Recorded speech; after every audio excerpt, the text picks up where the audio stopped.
আগে রাজ্যে শিল্প তৈরির নামে বহু প্রহসন হয়েছে।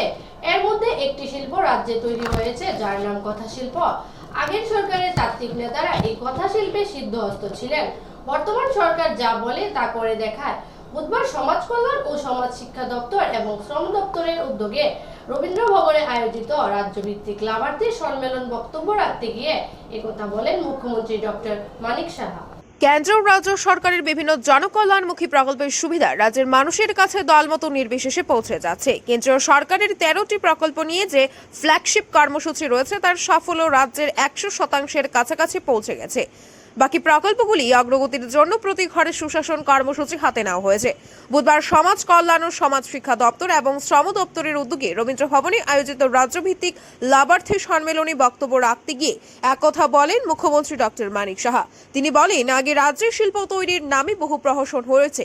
এর মধ্যে একটি শিল্প রাজ্যে তৈরি হয়েছে, যার নাম কথা শিল্প। আগের সরকারের তাত্ত্বিক নেতারা এই কথা শিল্পে সিদ্ধহস্ত ছিলেন। বর্তমান সরকার যা বলে তা করে দেখায়। প্রধানমন্ত্রী সেই দিশাতে কাজ করছে রাজ্য সরকার।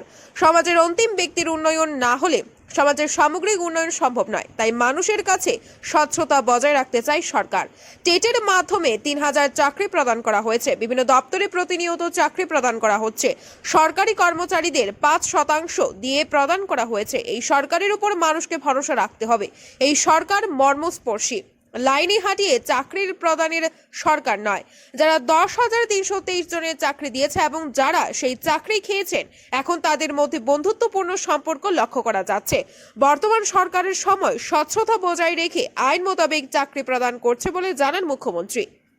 আমরা 15% আমরা বেতন বাড়িয়েছি।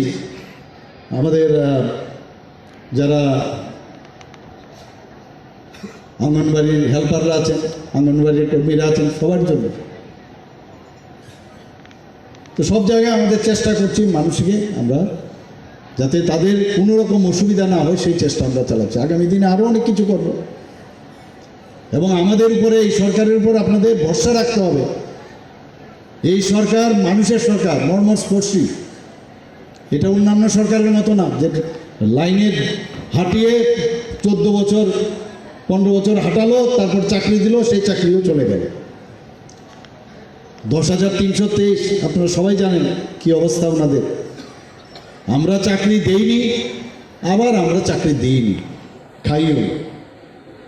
যারা এই চাকরি দিয়েছে এবং যারা এই চাকরি নষ্ট করেছে, তাদের মধ্যে এখন দেখা যাচ্ছে খুব বন্ধুত্ব এখন আজকাল আমরা দেখছি। তো এই ধরনের আমরা কর্মকাণ্ড ওদের মধ্যে দেখতে পাই। কিন্তু আমাদের স্পষ্ট ট্রান্সপারেন্সির মাধ্যমে সমস্ত চাকরি হয়। আমরা আইন মেনে সবসময় চলি।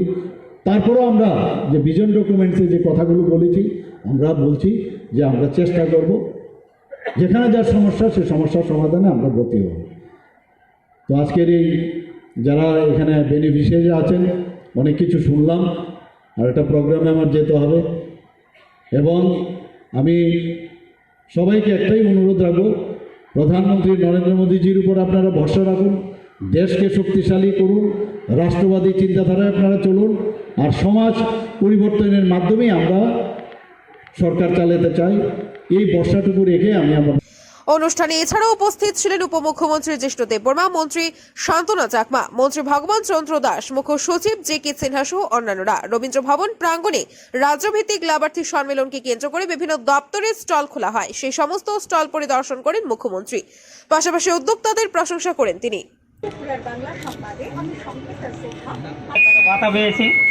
আমি খুব খুশি হয়েছি এবং আমার বহুত উপকার হয়েছে। আর এমনিতে জলের ব্যবস্থা আমরা পাইছি না স্যার। দিছে রিপোর্ট